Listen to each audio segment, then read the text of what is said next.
Hello, good morning. Last लेक्चरला आपण E cash पाहिलं. E cash नंतर आपण ई चेक सुद्धा पाहिलं. आत्ता आपण बघणार आहोत याच्यामध्ये credit card facility. So credit कार्डमध्ये तुम्हाला सांगेनच मी. आधी आपण पाहूयात different types of E payment system. त्याच्यामध्ये EFT पाहिला, आपण ई कॅश पाहिला, ई चेक पाहिला, आणि आता आपण बघणार आहोत ई चेक झालं. आता बघणार credit card.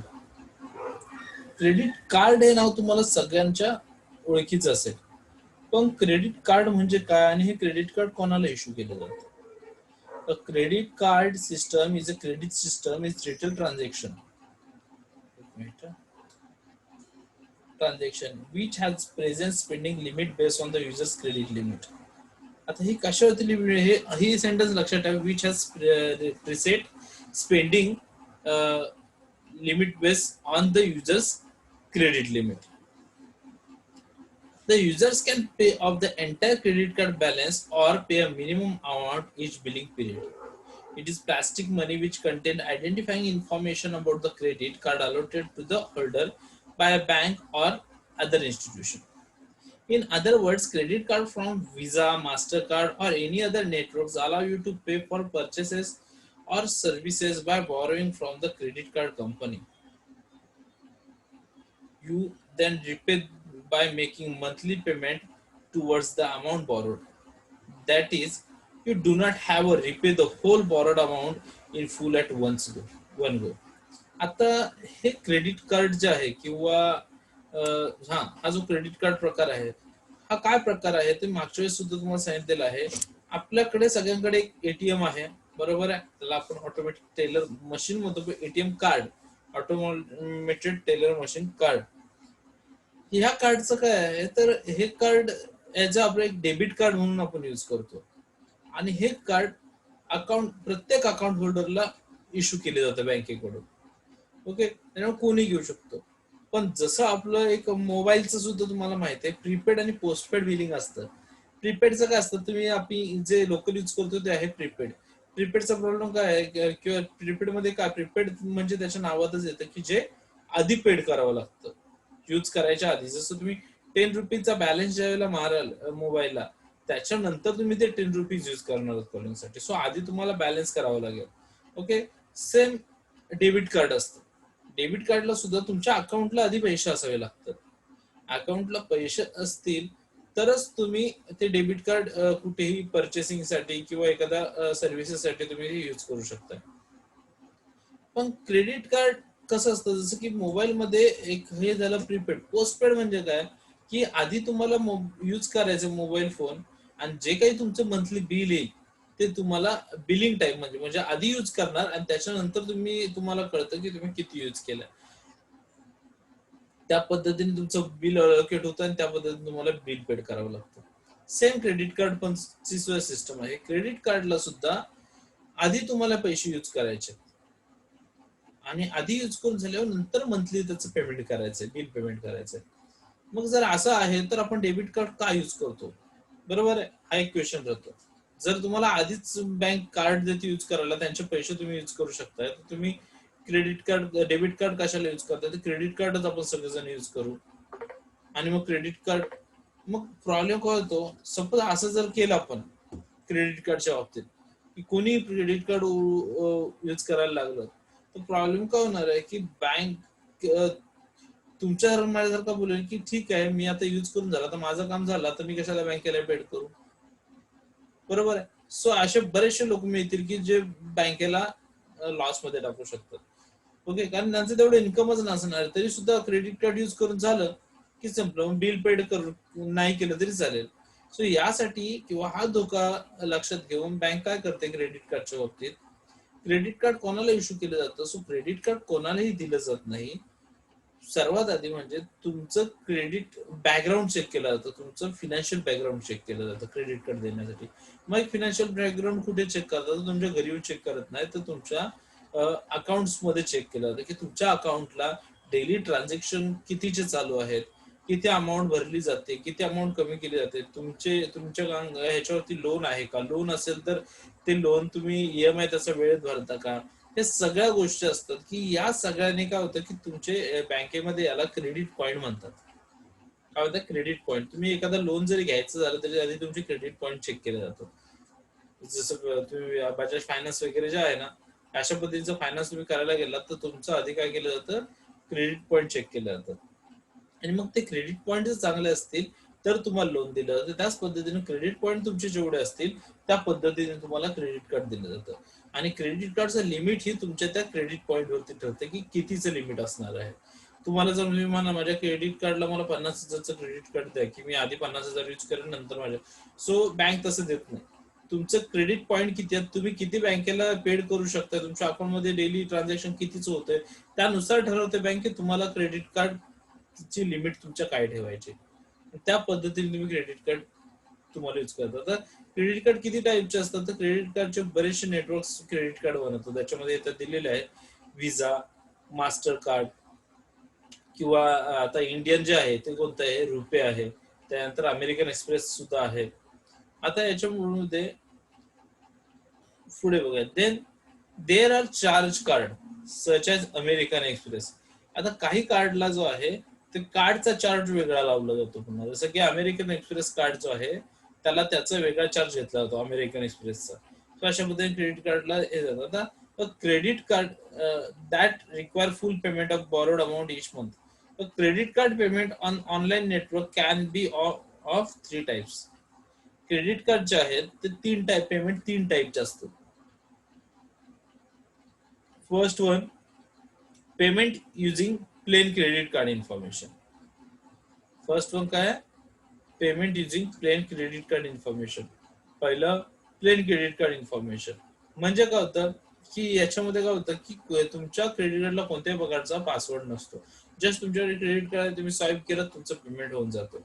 So password protected नसतो. Second one, payment using encrypted credit card details. या क्रेडिट कार्डला तुमच्या एटीएम सारखा एक पिन असतो, स्वाईप केल्याच्या तुम्हाला पिन टाकावा लागतो. सो सेकंड टाईपचं क्रेडिट कार्ड आहे तो कोणतं, पासवर्ड प्रोटेक्टेड आहे. आणि third one, payment using third party verification.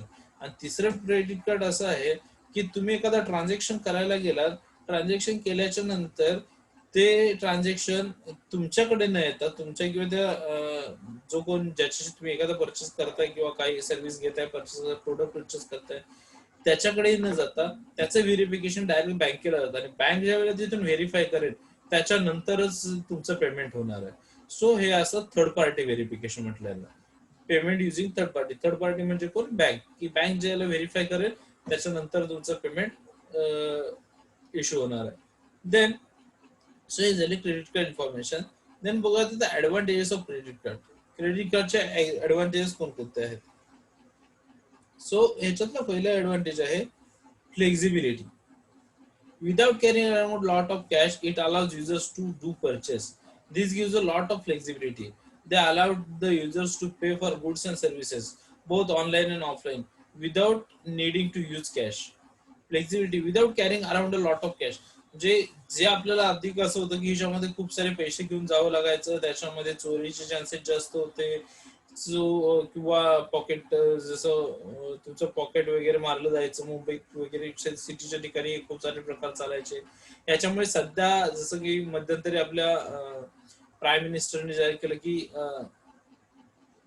त्याच्यामध्ये की पेपरलेस कॅश म्हणजे काय, की डिजिटल कॅश, प्लास्टिक त्याला हा प्लास्टिक करन्सी म्हटलं जायचं.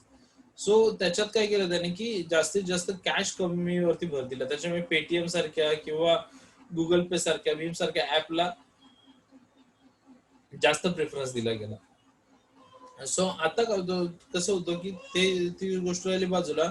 सो ही जास्तीत जास्त कॅश आपल्यासोबत बाळगण्यापेक्षा एक क्रेडिट कार्ड जर तुम्ही वापरलं तर तुम्हाला काय होतं की बऱ्याच ठिकाणी याचा युज होतो. सो याच्यात फ्लेक्झिबिलिटी, पण तुम्हाला एखादं सर्व्हिस जसं म्हटलं किंवा lot of flexibility. They allow users to pay for goods and services. एखादा गुड्स किंवा सर्व्हिसेस विकत घेण्यासाठी तुम्हाला ते यूज करा, मग ते ऑनलाईन असू देत किंवा ऑफलाईन असू देत, विदाउट कॅश तुम्ही क्रेडिट कार्ड थ्रू कोणती प्रोडक्ट किंवा सर्व्हिस परचेस करू शकता. Then second one, accuracy. Accurate record keeping by consolidating purchase into a single statement. Credit कार्डमुळे काय होतं की क्रेडिट कार्ड मध्ये तुमचं स्टेटमेंट मिळतं, क्रेडिट कार्ड स्टेटमेंट. त्याच्यात तुमच्या लक्षात येईल की क्रेडिट कार्ड मध्ये तुमच्या प्रत्येक ट्रान्झॅक्शनला ॲक्युरेसी राहते, तुम्ही कुठे किती पेमेंट केल्यात काय. आता बऱ्याचशा मूवी मध्ये वगैरे तुम्ही पाहिलं असेल की वेळेला एखाद्या पर्टिक्युलर पर्सनला शोधायची वेळ येते किंवा पोलीस, त्यावेळेस त्याच्या क्रेडिट कार्ड इन्फॉर्मेशन काढली जाते. कारण क्रेडिट कार्ड मध्ये ॲक्युरेट माहिती मिळते की त्याने कुठलं ट्रान्झॅक्शन कोणत्या ठिकाणी किती वाजता केले, सगळ्या डिटेल्स मिळतात. Then second third one, convenience. Convenient remote purchasing, order shopping online or by phone is possible. User can pay for large purchases in small monthly installment. This can be safer than carrying lots of money and it's often more convenient. आता हे convenience काय आहे, कारण ते तुम्ही online offline दोन्ही ठिकाणी use करू शकताय. प्लस क्रेडिट कार्ड तुम्ही मोबाईल फोनवर सुद्धा यूज करू शकता. जसं की एखादा मोबाईलचा रिचार्ज करायचा आहे किंवा एखादं बिल भरायचं आहे, तर त्या ठिकाणी सुद्धा तुम्ही जे क्रेडिट कार्ड आहे ते यूज करू शकता. क्रेडिट कार्ड नंबर तुमचं टाकून तुम्ही भरू शकता. मंथली इन्स्टॉलमेंट असतील तुमचे, इन्शुरन्स पॉलिसीचे वगैरे, सो ते सुद्धा तुम्ही क्रेडिट कार्ड थ्रू करू शकता. म्हणून हे कन्व्हिनियंट आहे. एक मिनिट.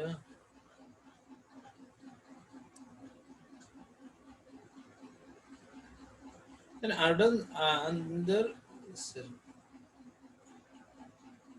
so okay, हे कन्व्हिनियन्स. सो हे जे आहेत, then under certain circumstances they allow withhold payment for merchandise which proved defective.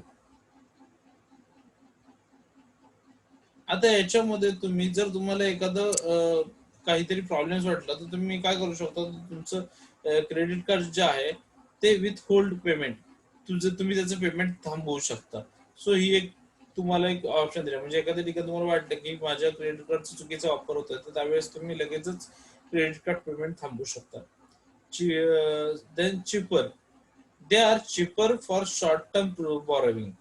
Interest is only paid on the remaining debt, not the full loan amount.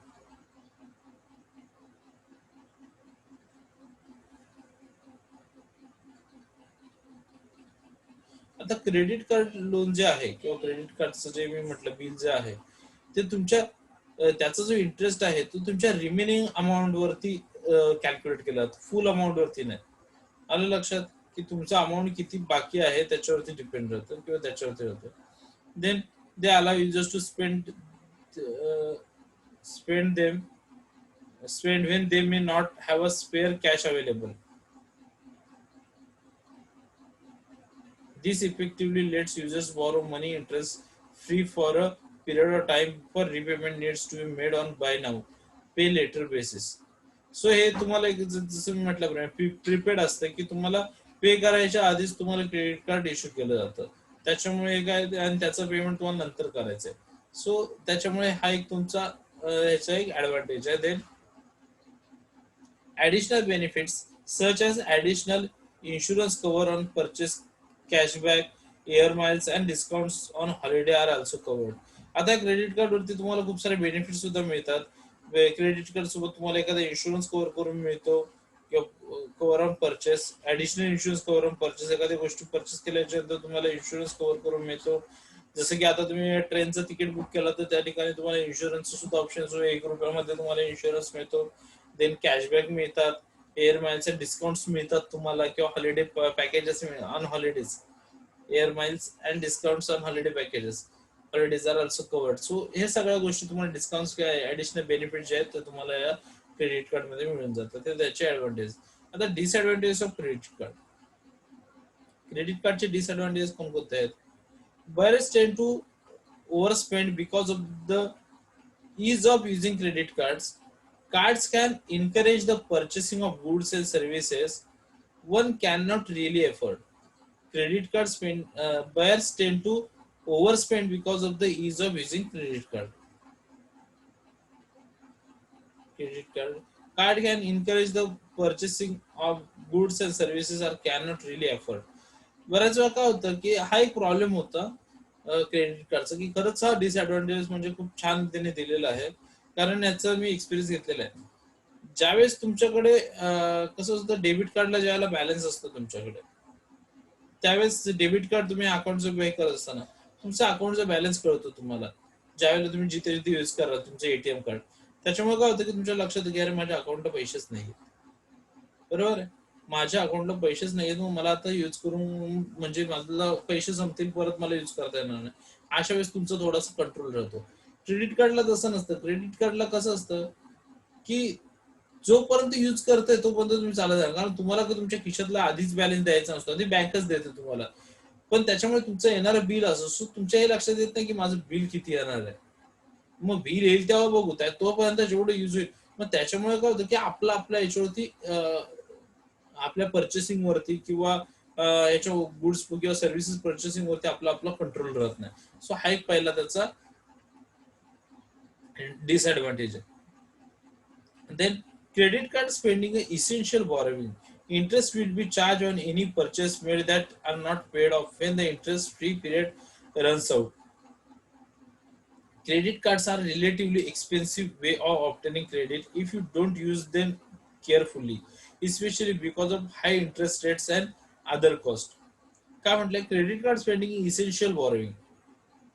Interest will be charged on any purchase made that are not paid off when the interest free period runs out.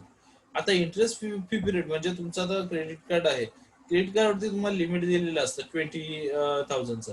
तोपर्यंत ठीक आहे, तुम्ही use केलं. त्याच्यावरती तुमचं जर झालं तर त्याच्यावरती तुम्हाला इंटरेस्ट लागू होतो बँकेचा.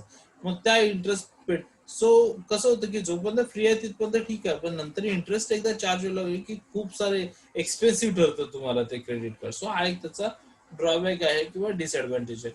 Then convenience occurs as a result of loss or stolen cards.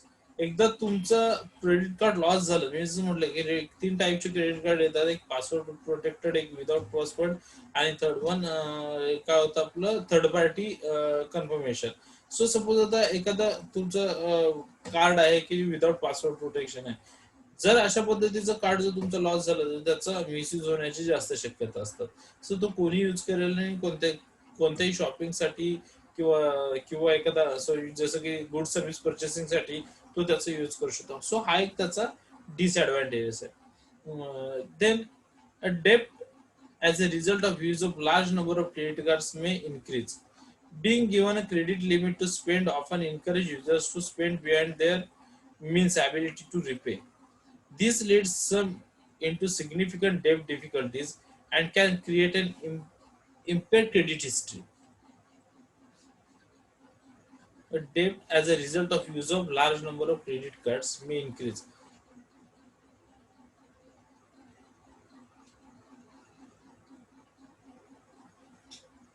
आता ह्याच्यामध्ये काय म्हटलंय की डेप्ट कशामुळे वाढलेत. सो त्याचं रिझन काय तर large number of credit card may increase. So credit कार्डचे जे युजर्स आहेत ते वाढल्यामुळे काय झालं की डेटमध्ये वाढ झाली. So being given a credit limit to spend often encourage users to spend beyond their means ability to repay. कारण इथे मी म्हटलं की credit limit to spend often, लोकांच्या क्रेडिट लिमिटमुळे काय होतं की तुम्ही त्यांना इन्करेज तर करताय क्रेडिट कार्ड घेण्यासाठी, पण प्रॉब्लेम असा होतो की ते त्याच्यानंतर ते पे करतायत की नाही किंवा करू शकतात की ॲबिलिटी आहे की नाही त्याची.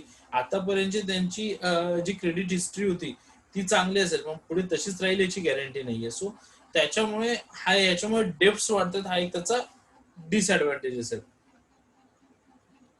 Then, using a credit card, especially remotely, introduces elements of risk as the card details may fall into wrong hands, resulting a fraudulent purchase on the card.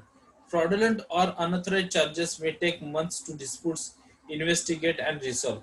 आता सपोज तुमच्या क्रेडिट कार्ड कोणाच्या तरी चुकीच्या हातात लागलं किंवा त्याचे डिटेल जे आहेत ते चुकीच्या हातात लागल्या किंवा एखाद्या चुकीच्या व्यक्तीच्या हातात लागला तर त्याचा हवा तसा मिसयूज करू शकतो. आणि मग असं झालं तर इन्व्हेस्टिगेट करणं सुद्धा खूप कठीण होतं. कारण क्रेडिट कार्ड तुमचं आहे, पासवर्ड तुमचा आहे, मात्र यूज करणारी व्यक्ती कोण आहे हे कळणार नाहीये.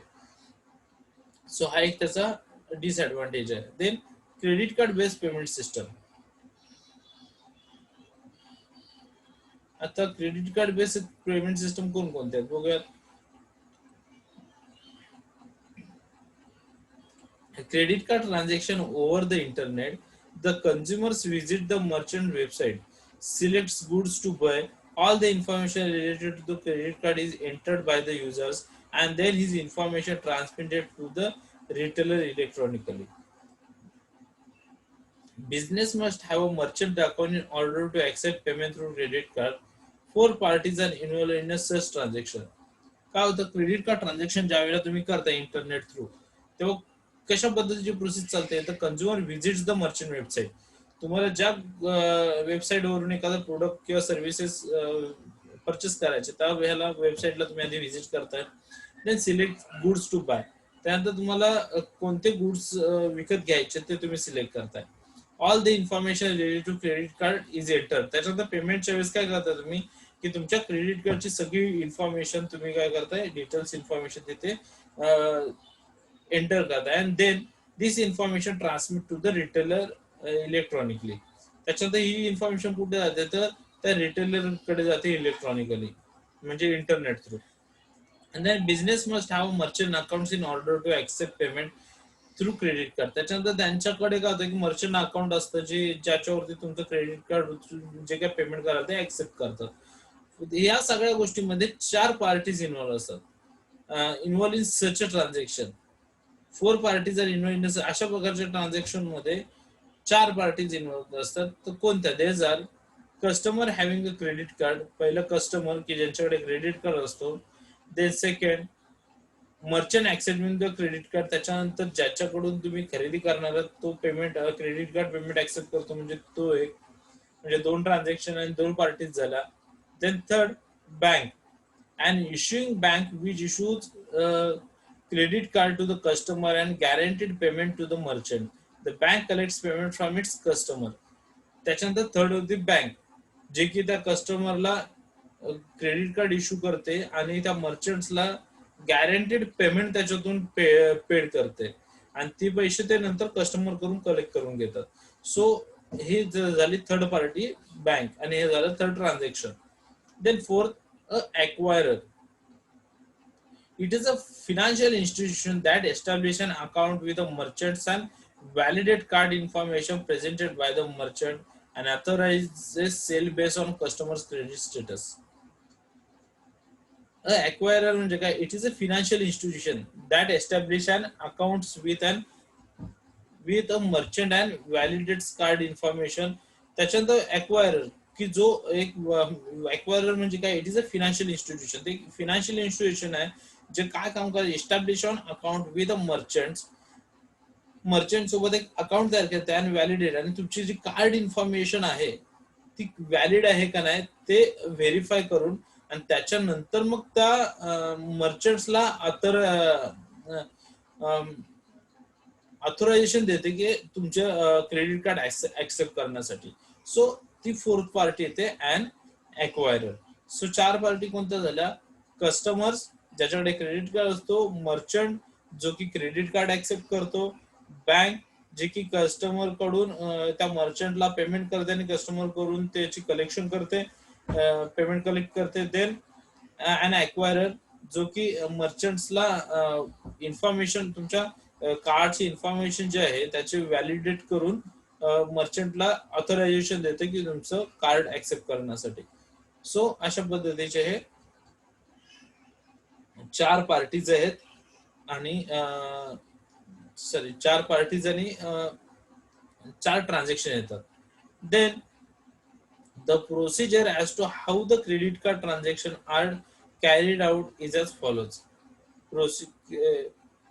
तुमचं क्रेडिट कार्ड ट्रान्झॅक्शन कशा पद्धतीने कॅरी आउट होतं त्याचे एक प्रोसिजर दिलेली आहे. First one, the consumer select a desire product on a website and presents a credit card to the merchants.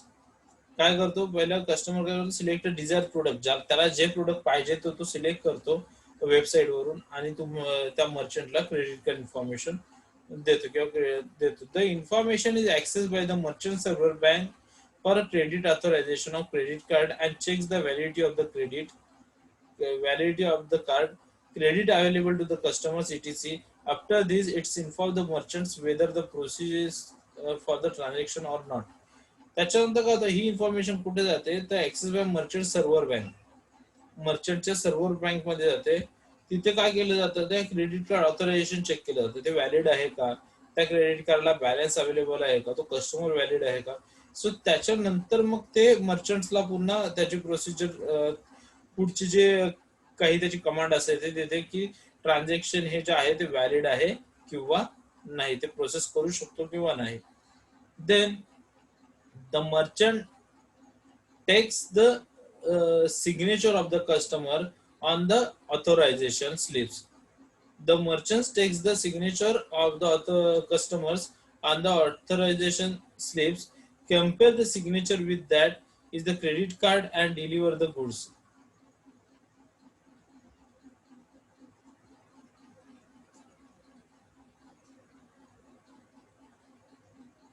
आता काय होतं, सेकंड, तो जो मर्चंट आहे ज्याच्याकडून तुम्ही एखादा प्रोडक्ट परचेस करणार किंवा सर्व्हिस परचेस करणार, तो काय करतो की signature of the customer authorisation slips, एका ऑथराइज स्लिप वरती तुमची सिग्नेचर घेतो आणि ती सिग्नेचर तुमच्या क्रेडिट कार्डच्या सिग्नेचर सोबत कम्पेअर केली जाते. So compare the signature with that is credit card and deliver the goods, आणि त्याच्यानंतर तुम्हाला गुड्स डिलिव्हर केले जातात. Then the acquirer pays the merchants and collects the money from the appropriate issuing bank. आता काय करतो की ॲक्वायरर जो असतो म्हणजे मिडल, तो काय करतो कस्टमर कडून जे पैसे तो जो कस्टमर देणार होता ते मर्चंट्सला पाठवतो आणि त्या क्रेडिट कार्ड ज्या बँकेचं आहे त्या बँकेकडून काय करतो तो मनी कलेक्ट करून मर्चंटला ट्रान्सफर करतो. सो ॲक्वायररचं ते काम असतं. Then the bank sends a monthly statement to the customer and collects the outstanding amount. The bank sends a monthly statement to the customer. Bank काय करते की कस्टमरला मंथली स्टेटमेंट मग त्या क्रेडिट कार्डचं पाठवते आणि त्यांचं जे काही आउटस्टँडिंग असेल, जे जितकं काही पे करायचं बाकी आहे कस्टमर्स कडून, ते सगळं काय करते, कलेक्ट द आउटस्टँडिंग अमाऊंट, आणि ती आउटस्टँडिंग अमाऊंट जी आहे ती कस्टमर कडून कलेक्ट करून घेते. सो ह्या सगळ्या डिटेल्स झाल्या क्रेडिट कार्ड विषयी. ओके, सो आता आपल्याकडे बाकी आहे काय, डेबिट कार्ड. डेबिट कार्ड जो प्रकार आहे याच्याविषयी नेक्स्ट लेक्चरलाच आपण बघूयात. तरी तुम्हाला मी आधी सांगितले की डेबिट कार्ड आणि क्रेडिट कार्ड मधला फरक काय आहे. डेबिट कार्ड हे प्रीपेड असतं आणि क्रेडिट कार्ड हे पोस्टपेड असतं, की तुम्हाला ते नंतर पेड करायचं आहे. याच्यामध्ये बाकी जवळपास डेबिट कार्ड आणि क्रेडिट कार्ड जवळपास सारखेच आहेत. आता आपण याच्यामध्ये काय काय आतापर्यंत पाहिले बघूयात. थर्ड युनिट मध्ये आपण फर्स्ट आपण बघितलं issues relating to privacy and security in business. कोणकोणते इश्यू होते. Access security, second transaction security, third contract information, fourth hacking, fifth tampering, sixth online ordering, seventh privacy and confidentiality, 8 cyber crime. त्याच्यानंतर features of digital payment mechanism. त्याच्यामध्ये first आहे acceptability, second convertibility, third flexibility, fourth reliability and availability, fifth efficiency, sixth scalability, seventh security. Then different types of E payment system. E payment सिस्टमचे different types. त्याच्यामधला पहिला types होता EFT, economic fund transfer. Then the work EFT on into 3 parts. EFT work जे आहे ते 3 parts मध्ये कॅटेगराइज केलं जातं. मग ते 3 पार्ट्स कोणते होते. फर्स्ट होतं banking and financial payments, second होतं रिटेलिंग पेमेंट्स, थर्ड होतं ऑनलाईन इलेक्ट्रॉनिक कॉमर्स पेमेंट. त्याच्यानंतर सो ह्या 3 पार्ट होते. कोणकोणते कॅटेगरीज होते. Banking and financial payment, second retailing payment, third one online electronic commerce payment. त्याच्यानंतर होतं ई कॅश. ई कॅश आपण पाहिलं. ई कॅश नंतर आपण बघितलं steps involve in purchasing online currency from bank. Bank कडून ऑनलाईन करन्सी कशा पद्धतीने परचेस केली जाते त्याचे स्टेप्स पाहिल्या. त्याच्यानंतर withdrawal of E cash from currency server. So E cash जी आहे ती विड्रॉ कशी केली जाते करन्सी सर्व्हर कडून ते पाहिलं आपण. त्याच्यानंतर पाहिलं होतं ई चेक्स. इलेक्ट्रॉनिक चेक्स कशा टाईपचे असतात, आणि देन आता आपण लास्ट बघितलं क्रेडिट कार्ड. क्रेडिट कार्ड मध्ये सुद्धा ऍडव्हान्टेज ऑफ क्रेडिट कार्ड, त्याच्यामध्ये flexibility, accuracy, convenience under certain circumstances, त्यानंतर चिपर, त्याच्यानंतर they allow users to spend when they may not have spare cash available. Then additional benefits. Then disadvantage of credit card, over स्पेंडचं एक आहे. Credit card spending essential borrowing. Then inconvenience occurs a result of loss of stolen card, debts as the result of use of large number of credit cards. Then using credit card, especially remotely, introduces elements of risk. Then credit card based payment system, त्याच्यामध्ये आपण हे चार बघितले process. आणि customers having a credit card, merchants accepting your credit card, then bank and an acquirer. So त्याच्यात procedure पण पाहिली आपण की डेबिट क्रेडिट कार्डची ट्रान्झॅक्शन प्रोसिजर. सो आपण इथे हे आज क्रेडिट कार्ड, उद्या आपण उद्याच्या लेक्चरला आपण डेबिट कार्ड विषयी बघू. आता आपण इथे थांबूयात. Okay, thank you.